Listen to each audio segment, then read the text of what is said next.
पाठ क्रमांक 4। मूर्ख सेवकः न रक्षणीयः। मूर्ख सेवक रक्षण करण्याजोगा किंवा ठेवण्याजोगा नाही। अस्ति एकः नृपः। एक राजा असतो। सः मृगयार्थम वनम गच्छति। तो शिकारीसाठी वनात जातो। तदा सः नृपः तरुतले एकं वानर शिशुं पश्यति। तेव्हा तो राजा झाडाखाली एका वानराच्या पिलास पाहतो। दयालुः सः नृपः तं शिशुं राजप्रासादम आनयति।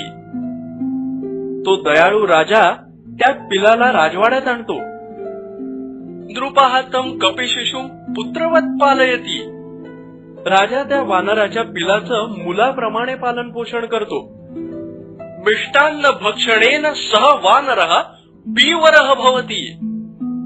मिष्टान्न खाण्यामुळे तो वानर धष्टपुष्ट होतो। सः कपिः नृपस्य सेवा तत्परः शरीर रक्षकः भवति। तो वानर राजाची सेवा करण्यात तत्पर असा शरीर रक्षक होतो। नृपः तस्मिन् नितरां स्निह्यति। त्याच्यावर राजा अतिशय प्रेम करतो। वानरः सर्वेषां विश्वासार्हः भवति। वानर सर्वांचा विश्वासपात्र होतो।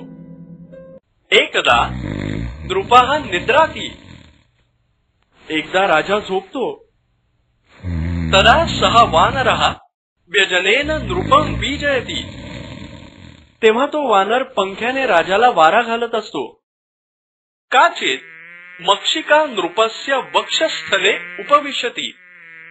कोणती तरी माशी राजाच्या छातीवर बसते। वानरः तां निवारयति। वानर तिला दूर करतो। किंतु सा मक्षिका पुनः पुनः आगच्छति। परंतु ती माशी पुन्हा पुन्हा येते। तस्य वक्षस्थले उपविशति। त्याच्या छातीवर बसते। तदा वानरः कुपितः भवति। तेव्हा वानर रागावतो। स्वभाव चपलः सः वानरः। स्वभावाने चंचल असलेला तो वानर समीपस्थेन खड्गेन वक्षस्थितां मक्षिकां प्रहरति। जवळच असलेल्या तलवारीने राजाच्या छातीवर बसलेल्या माशीवर आघात करतो। तत्क्षणे एव मक्षिका उड्डयते। त्याच क्षणी माशी उडून जाते। किंतु निशित खड्ग प्रहारेण नृपः म्रियते। परंतु तीक्ष्ण तलवारीच्या प्रहारामुळे राजा मरण पावतो। अतः उच्यते, म्हणून म्हटलं आहे, मूर्ख सेवकः प्रियः अपि न रक्षणीयः इति। मूर्ख नोकर प्रिय असला तरी रक्षण करण्याजोगा नसतो।